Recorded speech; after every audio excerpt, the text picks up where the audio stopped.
कृपा से भगवान होते हैं प्रसन्न।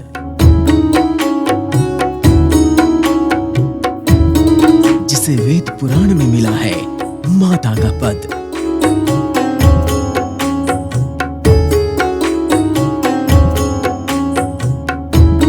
जिसके स्पर्श मात्र से पाप नष्ट हो जाते हैं।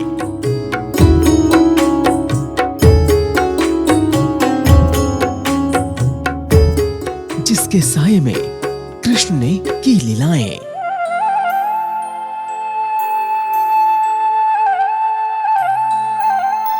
जो वैतरणी पार करवाकर दिलाती है मोक्ष।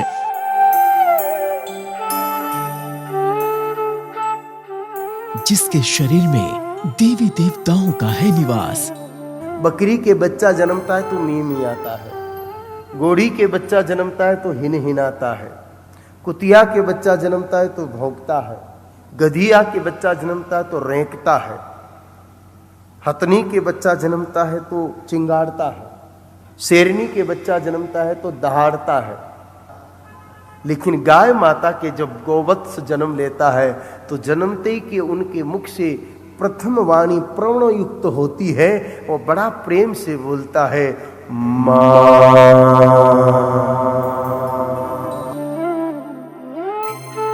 देवी रूपा गाय माता को खाने को मिल रहा है कूड़ा करकट, फफूंदी लगी रोटी और ब्रेड, सड़ी गली सब्जियां और साथ में जहर यानी पॉलीथीन बैग।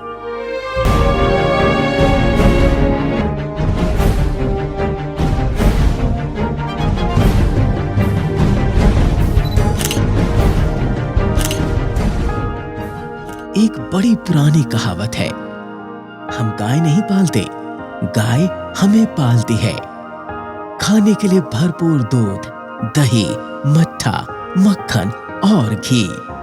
खेत के लिए गोबर, ईंधन के रूप में गोबर के उपले, गोमूत्र से कीटनाशक, बछड़े से खेत जोतने के लिए बैल, खेत में उपजे गेहूं से ही चोकर, अवशेष से भूसा और सरसों से खली। यया सर्वम इदं व्याप्तम जगत स्थावर जंगमम ताम धेनु शिरसा वंदे भूत भव्यस्य मातरम। अर्थात जिसने समस्त चराचर जगत को व्याप्त कर रखा है, उस भूत और भविष्य की जननी गौ माता को मैं मस्तक झुकाकर प्रणाम करता हूं। अफसोस है कि यही देवी स्वरूपा गाय जाने अनजाने पॉलीथीन खाकर अकाल मृत्यु का शिकार बन रही है। जी हां, वही गाय जो अपनी सेवा के बदले आपको अकाल मृत्यु से बचाती है और खुलवा देती है मोक्ष के द्वार।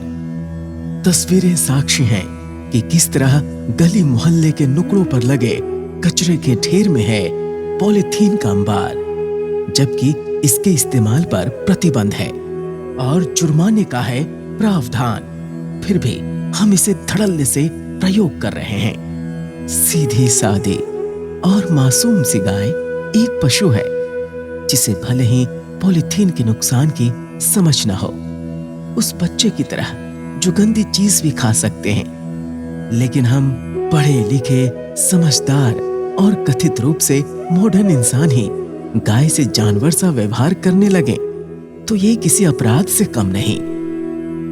अब यही लीजिए कि हमारे यहाँ गौ ग्रास यानी गाय को रोटी, आटा, गुड़ या अनाज आदि खिलाने की परंपरा है, लेकिन अक्सर इसे हम पॉलीथीन के बैग के साथ परोस देते हैं।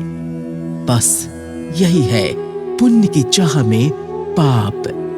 परंतु बेचारी माँ तो माँ होती है ना। सारे कष्टों को सहते हुए भी गौ माता प्राणियों से ममता रखते हुए उनका पालन पोषण कर रही है लगातार। आइए जानते हैं गाय के लिए कैसे जानलेवा है पॉलीथीन। किसी भी सूरत में पेट में गलता नहीं है, अमाशय में जस का तस पड़ा रह जाता है। धीरे धीरे पूरे पाचन तंत्र को जाम कर देता है। इकट्ठा होकर कंक्रीट की गेंद जैसा बन जाता है। कुछ समय बाद गाय खाना बंद कर देती है और एक दिन तड़प तड़प कर दम तोड़ देती है। To kill cow means to end human civilization. अगर गाय मर गई तो मनुष्य मर जाएगा, मनुष्यता चली जाएगी, मानवीय सभ्यता चली जाएगी। इसी के द्वारा देवताओं को ध्याया जा सकता है। अरे बिना गाय के तो यज्ञ संपन्न नहीं होंगे। गौ से देवता बने, हमारा जो ओरिजिन है, हमारे डीएनए में गौ बैठी है। वो केवल एनिमल नहीं है, वो केवल पशु नहीं है। इसलिए आइए संकल्प लें कि खाना पीना छोड़ चुकी या बीमार गाय का इलाज करवाना है। चाहे पालतू हो या छुट्टा गाय, गाय को देने के लिए पॉलीथीन में खाद्य सामग्री लेकर बिल्कुल नहीं जाना है। और सबसे बेहतर है पॉलीथीन का हर रूप में प्रयोग ही पूरी तरह बंद कर देना, क्योंकि इलाज से बेहतर है रोकथाम। आइए इस पुण्य सनातन संस्कार अभियान का हिस्सा बने, क्योंकि गाय है तो हम हैं। मैं हूं दिव्य और अनमोल, पर करती करुणामयी पुकार। हे मानव अब बचा ले मुझको, ले ले पुण्य प्रताप हजार।